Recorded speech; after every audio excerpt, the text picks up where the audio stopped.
அதுவும் ஆட்சி கலைவதற்கு காரணமா இருந்த அண்ணா அண்ணா கொஞ்சம் கேளுங்க மாண்புமிகு உறுப்பினர்களே. அந்த அந்த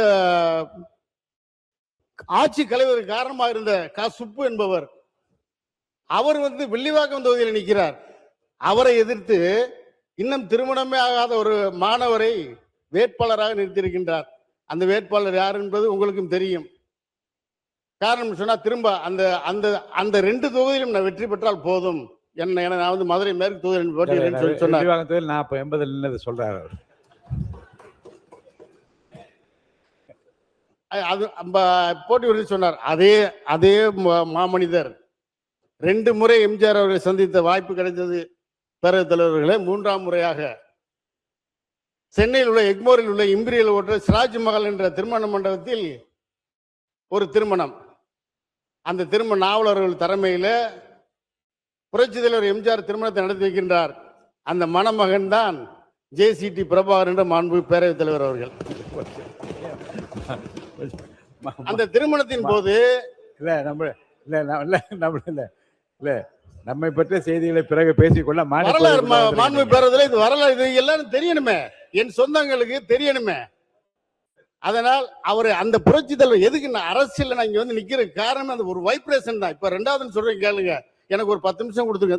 அவரு மாண்புமிகு பேரவைத் தலைவர் இந்த 1 நிமிஷம் அவரு கையை கொடுத்து இப்படி கையை பிடிச்சு இந்த கையை இப்படி பிடிச்சோன்ன அந்த வைப்ரேஷன் எனக்குள்ள வந்துருச்சு.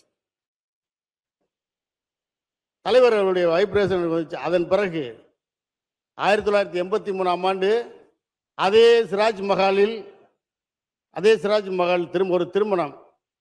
வேற யாரும் இல்ல, முத்தமிழ் அறிஞர் கலைஞர்களுடைய மூத்த மகன் மூகா முத்துனுடைய மகள் திருமணம்.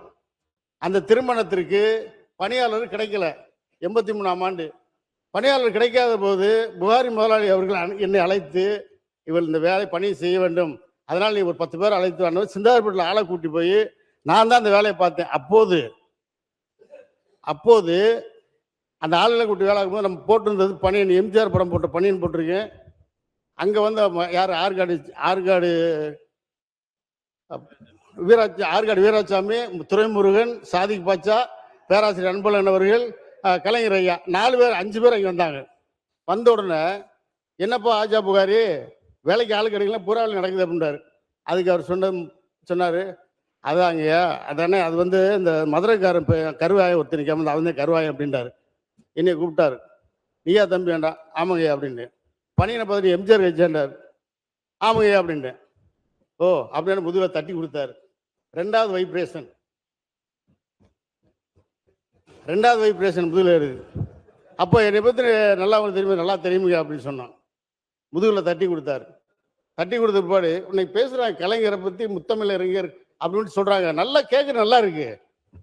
அவரை பற்றின உண்மையான விஷயங்கள் சொன்னோம்டா மனசுக்குள்ள 1000 கற்பனைகள். இந்த மன்றத்தில் 2011 2016 வரை ஒரு நாள் கூட இந்த மன்றத்தில் அமர்ந்து எங்களுக்கு ஆலோசனை சொல்லல. எங்களுடைய கற்பனை,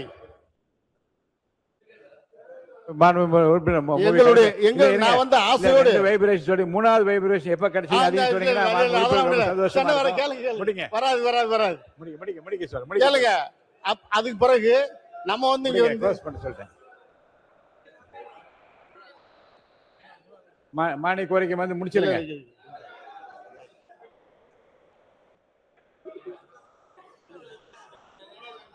என்னங்க மாண்புமிகு பேரவைத் தலைவர் அவர்களே, மதுரை மாவட்ட சோழவந்தான் தொகுதி மிகவும் பின்தங்கிய தொகுதி. பெரும்பாலும் விவசாயத்தை நம்பி இருக்கக்கூடிய மக்கள் இந்த தொகுதியில் அரசு கல்லூரி ஏதும் இல்லை. அதனால் அரசு மகளிர் கல்லூரி அந்த தொகுதிக்கு வேண்டும். ஒருங்கிணைந்த நீதிமன்றம் வேண்டும். அலங்காநல்லூர் தேசிய கூட்டுறவு சர்க்கரை ஆலை கடந்த